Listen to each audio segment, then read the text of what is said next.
Okay, perfect. So we are now live.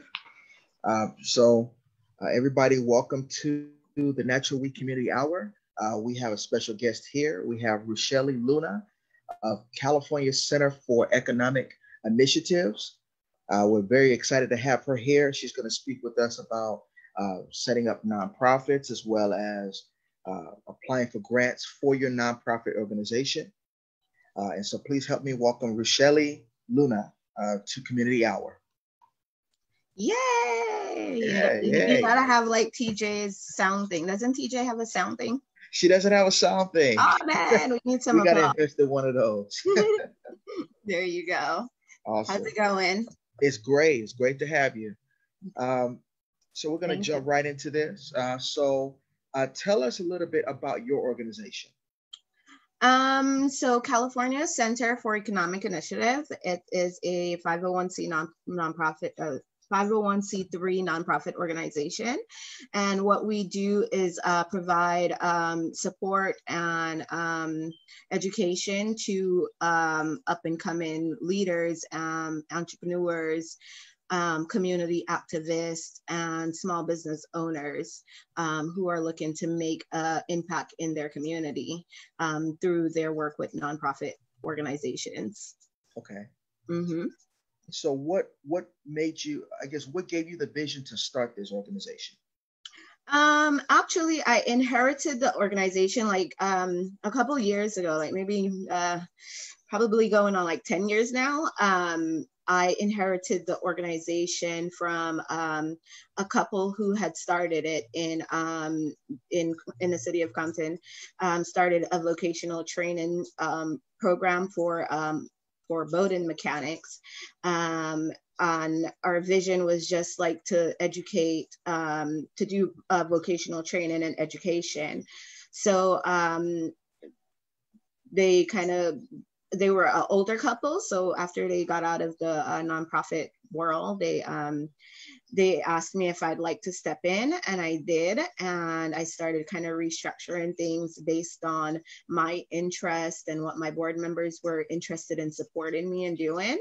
And that's where we are today. Like now it's more in terms of my interest in growing leaders and supporting people as they're supporting anyone who's interested in doing good in their community, really. Awesome. Awesome. And so in the 10 years that you've had the organization, how many organizations have you been able to help? Do you have a number or approximate?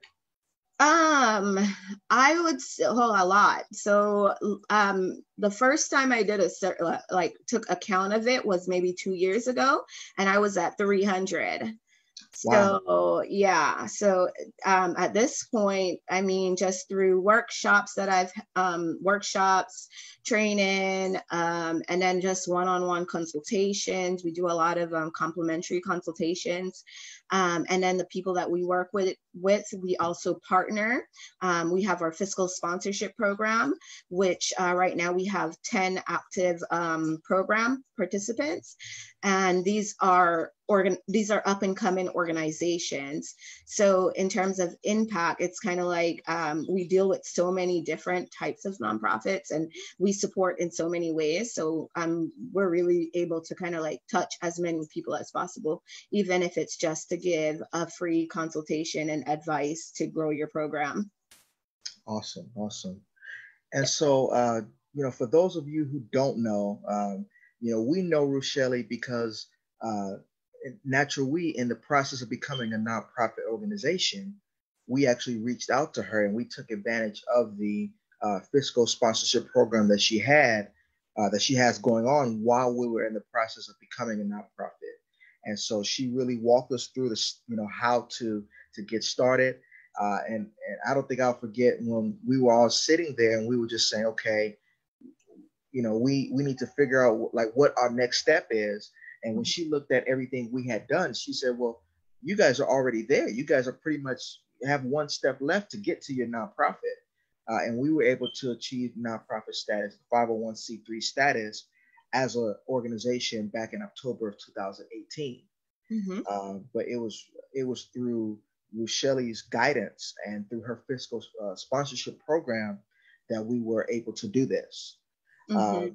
And so if you can talk a little bit about the Fiscal Sponsorship Program, what it entails.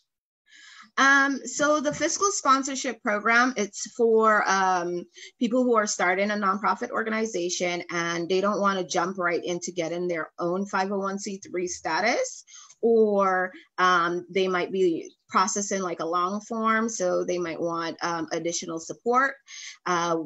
With that program, what that program tries to bring is like insight to that leader who is like stepping into a managerial position, as well as like an admin position, like executive director of a nonprofit organization. They do so much.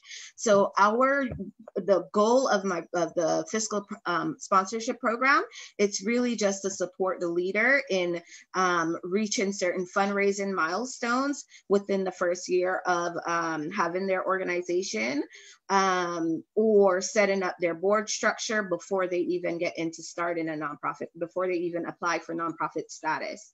So like in the case of Natural we were able to do proposal writing, we were able to do consulting for like a full year, and then offer training, offer education and background in terms of how to run a nonprofit, how to keep your nonprofit status, connecting nonprofits with tools that the IRS already have in terms of keeping your nonprofit status in good standing. So just educating a leader before they actually get that business type, that business entity started, so that once you get it, there's no reason for you to mess up in the first 2-3 years. And as a matter of fact, if you start with a fiscal sponsorship, then you actually go into your nonprofit saying, okay, I've been in business for 1 or 2 years, whatever amount of time it took for you to get out from the fiscal sponsorship to start in your own business, but you have that that background, or you get that additional information, that additional support before you even start your organization. We also do like board training. If you remember, we did like a few board training workshops with you guys that was just like individual for your board, and it was like based on what you guys needed. So it's like really a supportive service that's supposed to just, help you get through the kinks of the first and the second year of being a nonprofit organization, so that by the time you get your status, you're in like your third year, you're like, oh, I know this stuff, Right. And I'm seeing here that our founder, TJ Robinson, she just commented that, first off, greetings, everyone. She also commented that, and she also made the comment that those tools that you can naturally, and we definitely agree with that. It definitely has been truly a godsend to have your organization there to help us, as we were getting into the process of becoming a nonprofit. And now that we have been a nonprofit for now nearly 3 years, 2 years. Mm-hmm. Yeah. Oh, you've been operating, because we met like back in, it was 2018? We became a nonprofit in 2018, and so we met in 2017. Exactly. So I guess that's why I said 3 years. We've had a business relationship for the past 3 years. And with your guidance, we were able to become a nonprofit nearly 2 years ago. Yeah. And you guys are doing so great right now. It's like, just in terms of like everything that you guys are doing, it's been like such an honor to work with all these different nonprofits, especially when it comes to seeing you grow and put together your program, and then really like fleshing out, what are my objectives? What are my goals? How can I reach these goals and make the greatest impact? So it's always a great fun thing to watch organizers as they're growing their programs. So And so, and I'm glad that the tools are like a really good foundation for you guys. That's the purpose. I'm glad to hear TJ is my purpose is kind of there. Yes. And so if you can just kind of touch a little bit on some of the benefits, why would someone want to become a nonprofit? What are some of the benefits of becoming a nonprofit organization? Okay, so a nonprofit organization, it's a business, you know. It's a business just like any other, the like any other corporation. You got to run it like a business. You got to think of how you're going to make money, how you're going to bring in income for the things that you're doing. In terms of having a nonprofit, the benefit there is that you also get the tax deductions and the tax breaks. So as a 501c3 nonprofit, not only do you are you tax exempt, but anyone who gives to your organization or donates to your organization, they get a tax break when it comes to filing taxes. So they're writing off whatever donations they've made 100%, not paying taxes on that. So that's the benefit of having a 501c3. If you're in it for the social good or as a public service, then there's also grants to support the work that you're doing. You could also contract with the government. There's a bunch of different reasons that you would want to become a nonprofit organization. If it's like you're putting in, you want different income, you want several different types of sources of income for your organization or for your business. Because I just wanted to really emphasize the fact that a nonprofit is a business. Okay. You know, and should be ran as a business. And then the additional income streams are the fact that you're able to fundraise and give, you know, tax deductions to donors. Awesome. Yes. And then you had mentioned a little bit earlier that you do several workshops in helping organizations prepare to be a nonprofit, as well as workshops that help organizations who have already achieved that status to continue on. So what are some of the workshops that you offer? So I have a grant writing workshop, board development workshop trainings,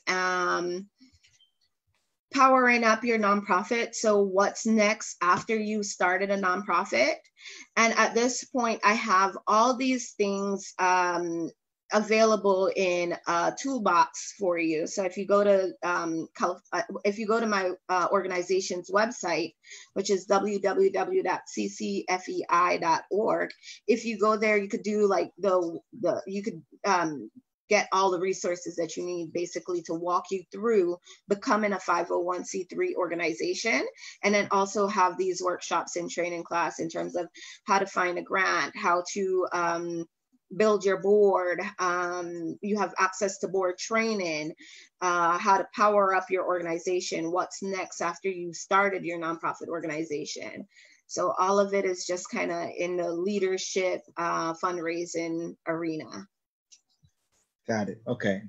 And for those of you who want to know a little bit more about where to find that information that Rushelli just mentioned, you're going to want to visit her website, which is ccfei.org.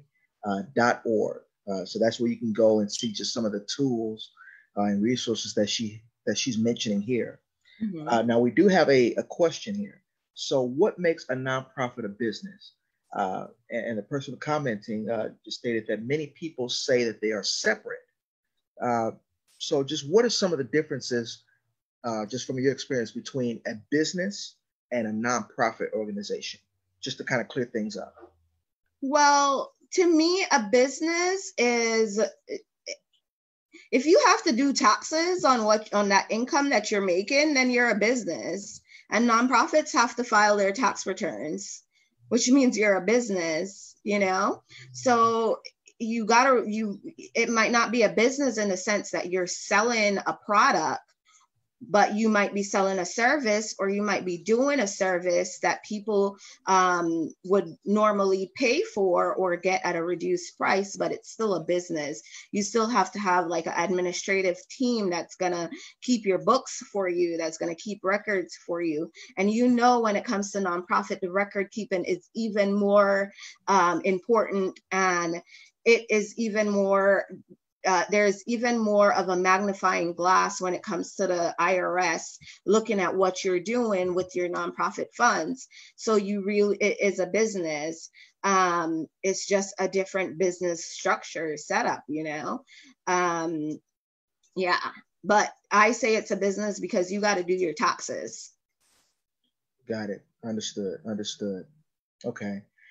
And so let's sort of segue a little bit into this into grant writing. So what are just some of the things that a nonprofit organization, a new or nonprofit organization can do to put them in position to achieve grants, to successfully be able to apply for grants and obtain money to fulfill their mission? Okay, so there's a bunch of things that you have to do. You have to be in good standing in terms of your nonprofit status. You need to make sure that your administrative team and your record keeping is really good. In terms of building your program, you want to build programs that are kind of like outcomes based. And you could actually measure your success in what you're doing as you're doing. I think that's one of the biggest indicators of whether or not you can, like whether or not they give you a grant, because grantors want to know, if I'm going to give you some funding, what are you going to do with it? What's going to be the impact of this money that I'm putting in your hands? So for a nonprofit organization, you got to be able to keep your records to show that, hey, I am able to manage funding and put it where it belongs and get the results that I'm saying that I want to get. So record keeping is a big thing when it comes to nonprofits and getting grants. Also making sure that you always have your taxes and all that stuff in order, making sure that you are up to date with all your state filing and staying in good standing, because those are some of the things that grantors will look at when they're considering your grant application. Okay. Mm-hmm. And so we did have a question here. So how is having a nonprofit organization beneficial in empowering Black people? Oh, I like that question. That's a cool one. Let's see. I really like that question. There's so much. I could go on and on about that. But I'll try to keep it short. I won't get all crazy.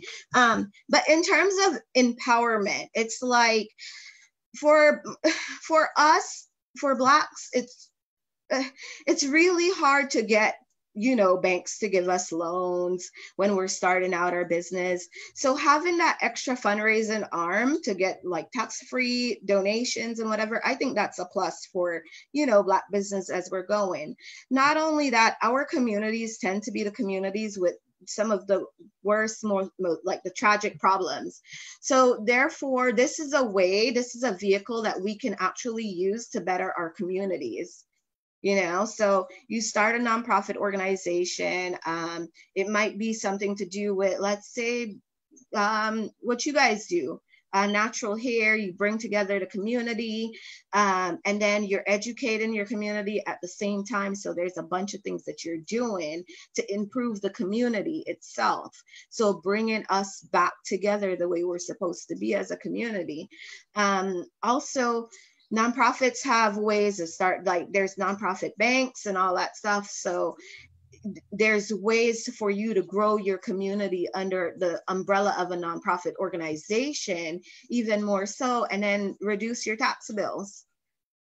You're creating your own kind of government structure under your nonprofit organization, like your own public sector organization in your community, so that you could then provide all these services and better the community, and it's a business. So I think it's a great tool for the Black community when it comes to community building. And on top of that, there are government grants that are really significant, that if we start making sure that our organizations are in good standing, and then record keeping is in, up to par and everything. If we do things like that, then, that's the way that we kind of build our equity in these nonprofit organizations and how they do business with the government.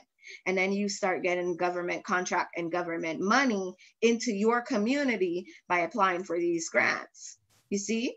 So Yeah. it's like, yeah, I'll I don't know, I'll keep it. I mean, go ahead. I mean, Yeah, definitely go ahead, expound it if you need I to. just think it's great because it's like, if let's say we're able to like go to the federal government right now, there's like grants for there's grants for a bunch of stuff. So let's say grants for education, for improving technology in the classroom. You'll want to like maybe go and contract with the state, or the federal government might be offering a grant for $200,000 to, that's money that's coming in through your nonprofit into your community direct from the government.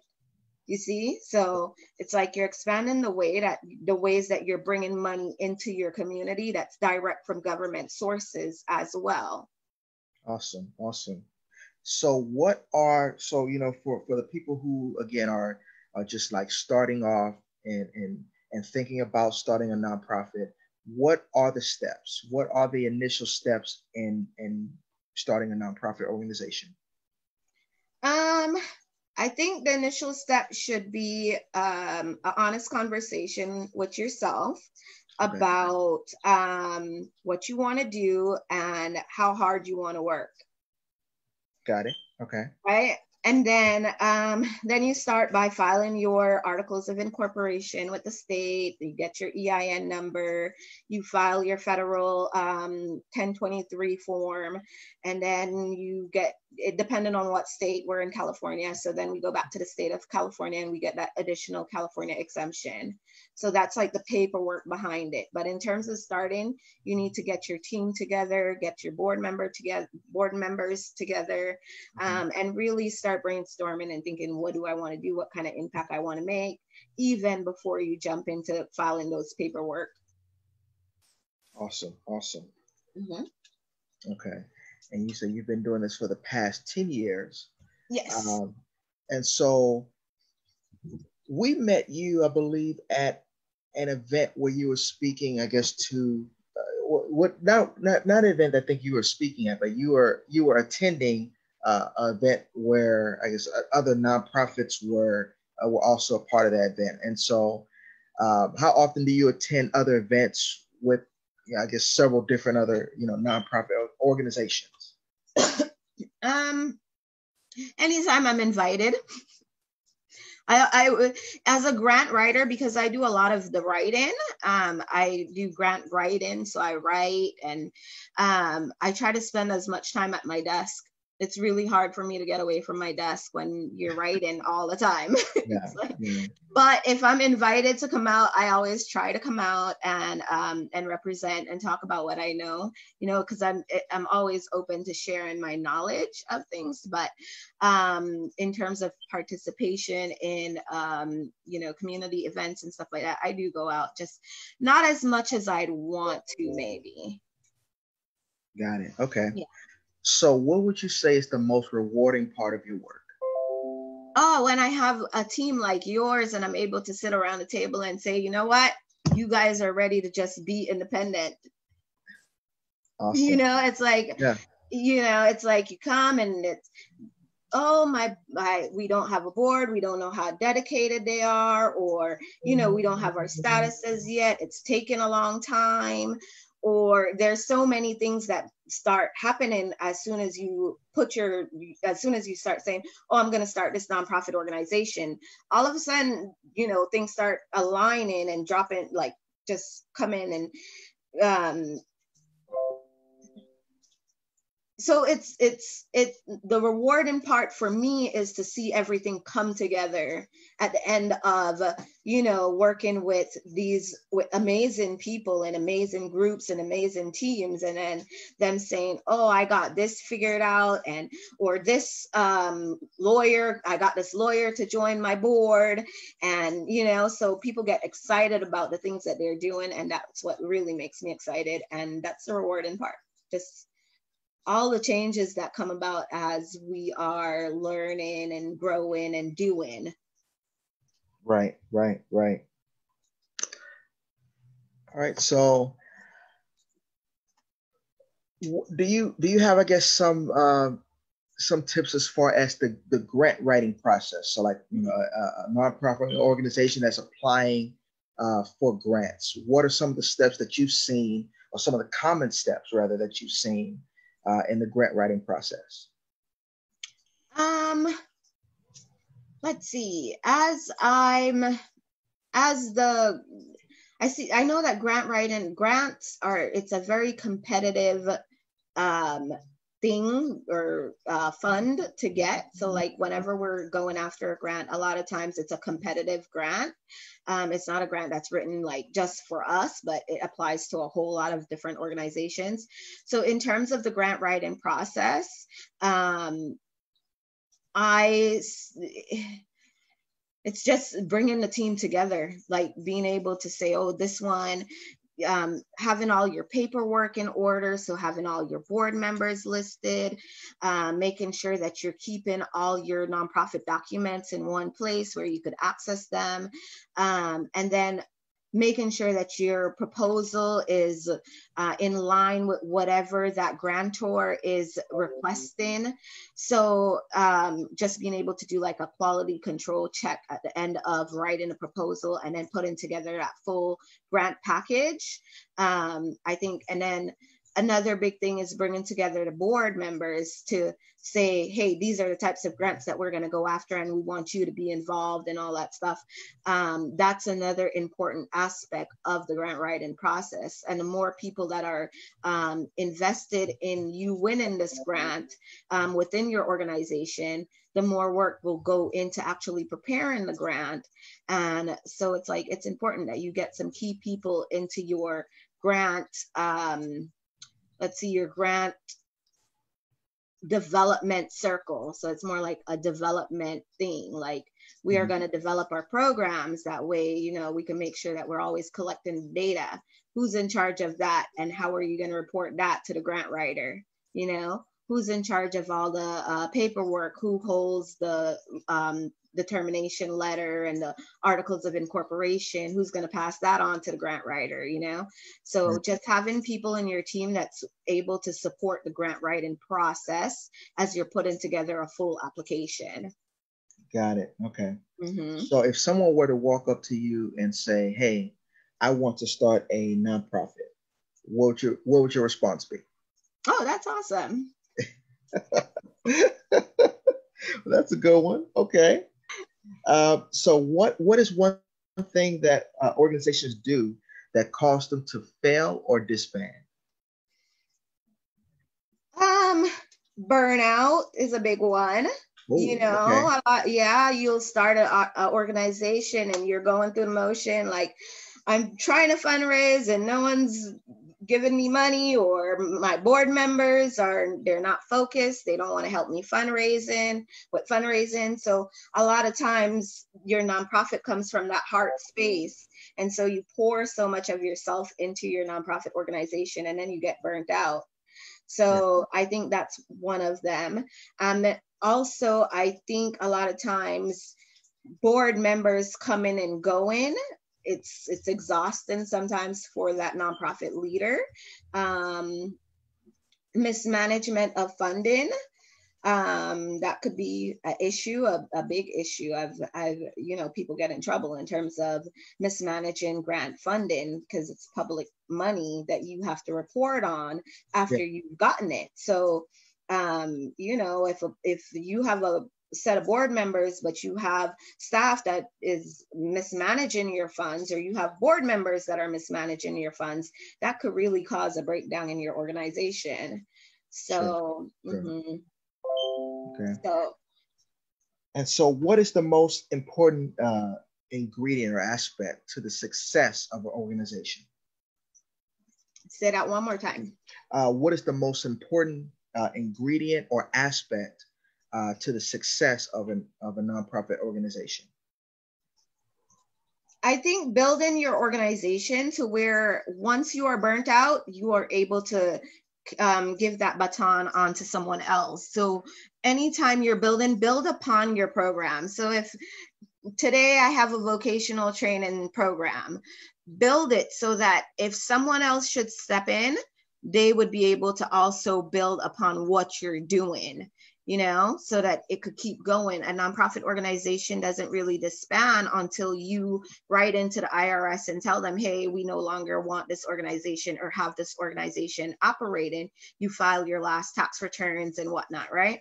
So you don't, but if you build your organization right, you put the right board members, you know, not the right board members, but you groom your board members in the way that board members need to be groomed, then you're starting to build that legacy of a business.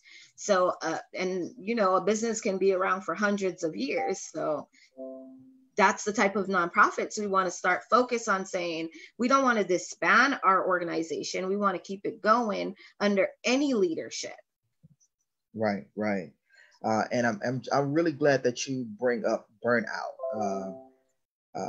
because you know, when it comes to our organization, I'm very happy to say that we definitely have a system to where TJ, although she's the brainchild, she's the person who, I mean, this is her vision, and we're just supporting the vision, and we're also very much you know, passionate about our community, that we don't allow her to get burnt out. You know, that when she needs to step away. We do have a team here, a board that, you know, stands behind her and is here to support. So I'm very happy to say that we do have that structure here in Natural We. So I'm glad that you spoke on that. That's awesome. Yeah. And I know, like, I've had instances where TJ will text me and say, hey, I'm coming to this meeting or this workshop. And then Tim shows up and I'm like, oh, cool. It's like, you know, and Tim takes notes for, you know, so it's really good for an organizer and a leader, because usually your executive director, that's the brainchild of the organization. They're the ones saying, these are the programs we want to do. These are the things that we want to do. It's really important that you have those board members like you that you're able to say, okay, I am in it 100%. I'll go ahead and, you know, be your wingman and do what needs to be done when you can't do it. And then just being aware that, you know, you have this person who have all these visions and ideas, and a lot of times they're into different things, because I have my nonprofit, but I also have a for-profit business and I do other things, you know, and TJ is also a professor and she's doing other things. So it's when a lot of times leaders that are in this space, we're not just, or organizers that are in this space, we're not just in this one space. We're doing so many other things in the community and working 9-to-5 jobs. So having board members like you, that's like, yeah, I'll go to that workshop and take some notes for you. Yeah, I'll go distribute these flyers, you know, whatever it is that you're doing, it's like so helpful. Definitely. And besides me, you know, we definitely have other great board members that come, and you know, anytime we're having our events, you know, they'll be there to support in whatever way they can. And they also you know, put us in contact with other people, other volunteers that come on board, and they support the vision. And so we're very thankful for that. Yeah, I've had a chance to be in the room with the entire team, and you guys are amazing. You guys get along so well, and you have some great people on your team. I still need some more orange. What was it? The cold drink. The everyday elixir. I need some more. Everyone needs some of that for COVID-19, you guys. Exactly. You know, keep your immune system. Like, this is a group, naturally community. You guys are a group of really awesome Black folks just getting it done. And then you guys all have things that you're doing, because I know that you have your insurance stuff, TJ's, you know, and then I know the elixir lady, it's her cooking, her food, her everything that she's doing. It's amazing. So yeah, I've been in the room with you guys. You guys are awesome. Thank you. And just, you know, for those who are, you know, just tuning in, normally TJ actually does the community hour. But she had to have dental surgery on Saturday, and so we're just kind of giving her the time to rest up and heal up, you know, while we continue to do the things that we need to do as an organization. So we use community hour, just so everyone knows, so that we can continue to reach out to the community, because as we all know, this pandemic has really posed challenges. Normally, as an organization, we host, several events. We have a hair show where we raise money to support a Black organization. We have financial literacy workshops every year. We have self-care workshops every year. We have different cultural celebrations every year. And with this, pandemic, we haven't been able to have any of those things. And so we really had to figure out a way how we can still reach out and still accomplish the goals and the mission of our organization while still keeping everyone safe. And so, at this point in time, this community hour, which we're having every week, where we bring in people like yourself, who has so much to offer to our community, that has really been a way that we still able to stay connected. And so that leads me to my next question.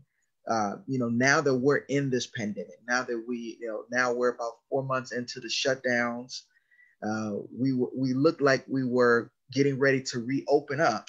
Mm-hmm. And then just when we were about to reopen up, it seems like we had a surge to where now new shutdown orders are being placed in. And so it seems like we're going back to square one. Mm-hmm. So with all what's going on now, is this the right time to start a nonprofit organization, or should someone who's seeking to start a nonprofit organization, should they wait? No, I think now is still the time to start a nonprofit organization, because if you look at it, it's a community crisis. Yes. And nonprofit organizations are community entities that, they're here for the community. So this is when you see nonprofit organizations are mobilizing the most. Wow. Yeah, that's a great point. Mm-hmm. That's a great point. Mm-hmm.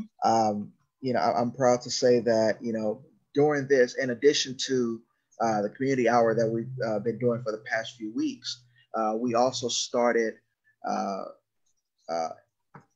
helping another organization, and also, hosting a community feeding every 2 weeks. So we've been committed to doing that as well. Mm-hmm. We just had one last week on the 11th, this past Saturday, and we're going to be having another one on the 25th. And so we've committed every 2 weeks to doing a community feeding, because as an organization, we also recognize that, with this pandemic, there's also a huge economic windfall. Exactly. That people are going through. And so we want to make sure that this community is still fed. Mm-hmm. And this is where the nonprofit sector, this is where we're supposed to, in times like these, this is when the nonprofit sector is able to come in and really shine and show that we are there for the community. You're there. It's like you went from, okay, I'm doing education on natural hair and bringing together our people and doing all that stuff, but immediately you could drop that and change your mission to, hey, we need to help, so we're going to start feeding, we're going to start doing the community outreach thing, we're going to start educating and talking to our community. So that's where that's like the sector. So right now is the time for you to be like, if you have a heart for your whatever cause you're pushing or giving back in any kind of way, now is the time that you do it. Now you hear, when you look at like the housing, the homeless situation. Yes. Yeah. You look at that and it's like, who's there to step in? Nonprofit organizations that are providing those food support, relocation, trying to clean up the streets, doing all that stuff. Those are all under nonprofit community work. Right. And so in addition to, community feedings, in addition to community hours like what we're doing today, and also helping the homeless, what are some other ways that nonprofits can continue to stay engaged with the community? I mean, all around, just in every sector, a nonprofit could be there. So like even there's nonprofit banks, like institutions that are so it's it's a sector that, like I said, it's a business. So it's hard to say, you know, like it's hard to pinpoint a spot where they should be when we're everywhere. Nonprofits are everywhere. We're just another business structure. Right. Great. Mm-hmm. So let's see. Right. And so, I do think a few people, additional people who have come in and joining us. Just to sort of recap, we're speaking with Rushelli Luna, who is the director of California, the California Center for Economic Initiatives. So her goal, her mission is to assist in helping nonprofits and potential nonprofits achieve the goal of, of sharing with the community, achieving nonprofit status so that they can serve the community more efficiently. And so if you have something that you would want to say, Rushelli, to encourage Black people who want to start a nonprofit, what is just, sort of a line or sort of I guess a pitch per se that you would use to encourage Black people specifically to start a nonprofit organization? What is a line that I would say to encourage people to start a nonprofit? If you have a heart for your community, no matter like what it is, whether it's a heart for giving care to children, special needs, homelessness, if you see that there's a need in your community, that means it's time for you to get up and do something about it. And why not you? Why not you? Yeah. Mm-hmm. That's beautiful. Mm-hmm. Yeah. Why not you? Why not you? Yeah. And it's so rewarding, I promise you. When, whether it's a one-on-one consultation with someone where I'm just given like the smallest tidbit that to me it's like that's not news, that's not information, that's just something I know, and then I pass it on to someone else and they say, oh my God, I didn't think of that, that's going to make a difference in my organization. That's like a small way that's like so rewarding. But imagine if you are starting a playground for kids with special needs, and then you're able to sit back and watch those kids enjoy that playground, not for profit. Just they don't have to pay to be there because you put it there. Why not you? Right. I think that's definitely a powerful, phrase and way of looking at it. I truly believe that that's the way that TJ looked at it, and the way that we all as a board and her support team have also looked at it is why not us? That's certainly the frame of mind that I was in when I became a part of Natural We back in September of 2007. It was before September of 2017. It had to be about March. We had a hair show in March of 2017. I think I met you in about February. You came to one of my January or February workshops as well. It was like a grant workshop or something. Right. The funny thing about time, you just kind of lose track of it. You don't know when when it all happened. Exactly. Yeah. But I know it's been quite a while. It's been definitely at least 3 or 4 years. And I know that the vision to create Natural We goes back even further than that. So it's definitely been great to be a part of that, and we all had that mindset of why not you? And so I think that that's a huge takeaway. Why not you? This is definitely with this pandemic, is definitely a perfect time to start a nonprofit and to really make a huge difference in your community. Go ahead. I was just going to add to what you were going to, I was going to add some other information, something that we didn't really touch on, which is fundraising, because a lot of times people decide we're not going to go into doing nonprofit because I'm too shy to fundraise. Yes, please. Right. So, so I wrote a book. Okay. Tell us to share my book with you. So I have this 21-day fundraising challenge book.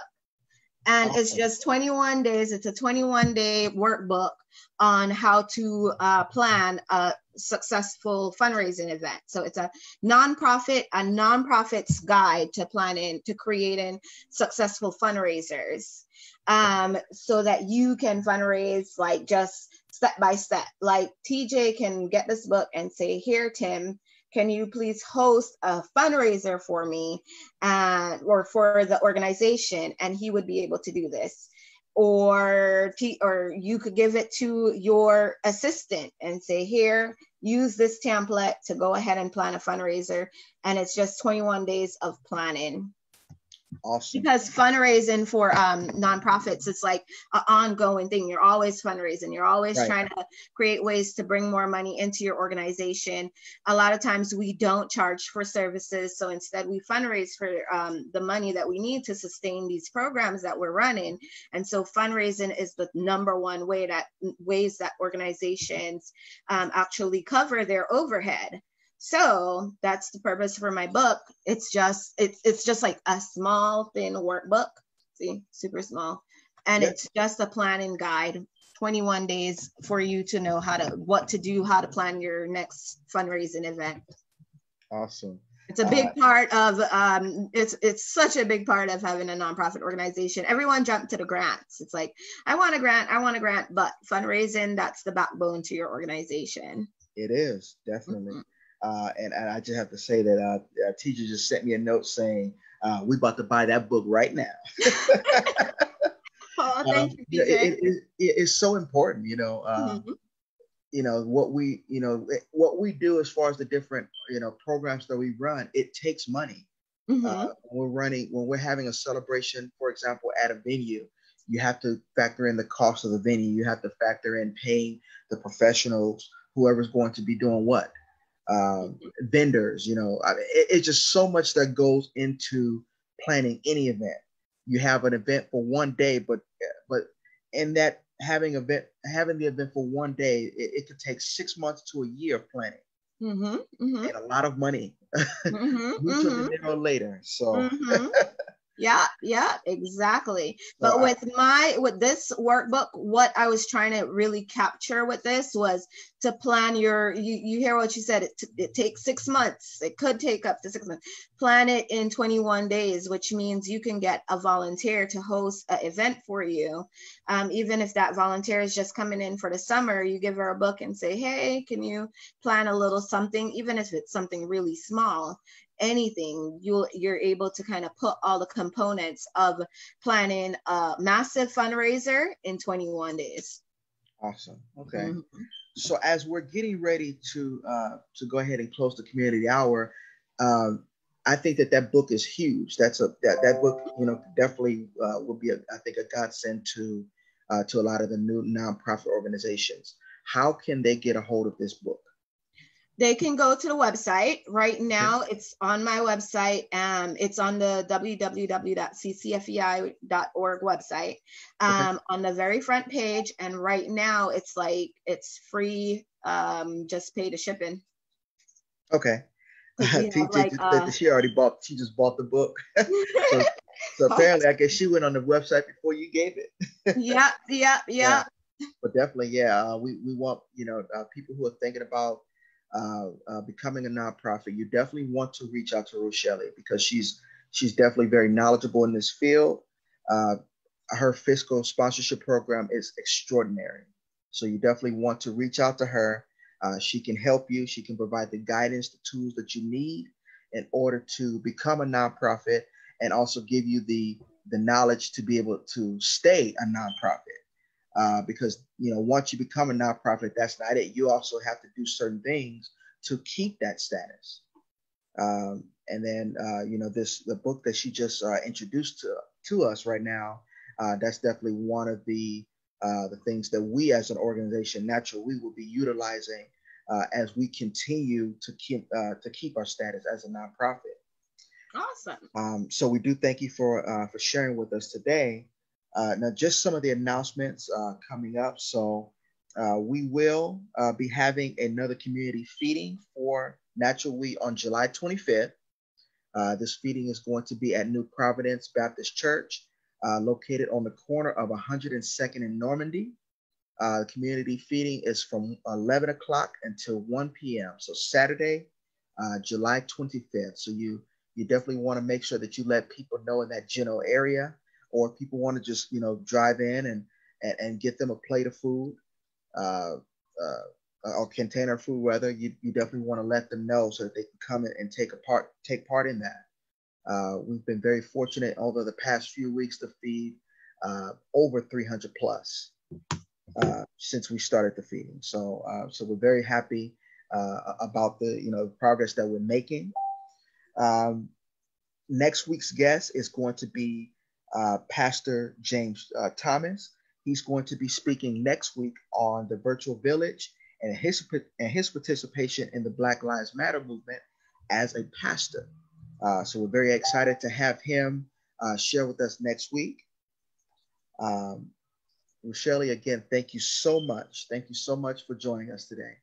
Thank you so much for having me. Thank you for giving me the space to speak. And thank you for letting me introduce my book on your program. Absolutely. And thank you guys for the work that you're doing. It's really cool to hear that you guys have launched this feeding program. I'm so excited to see where you guys go. You guys are like, TJ is such a resource. So I know that Natural We community is such a resource. And I love it. Like, yeah, I look forward to continuing to grow with you guys as you guys are growing as well.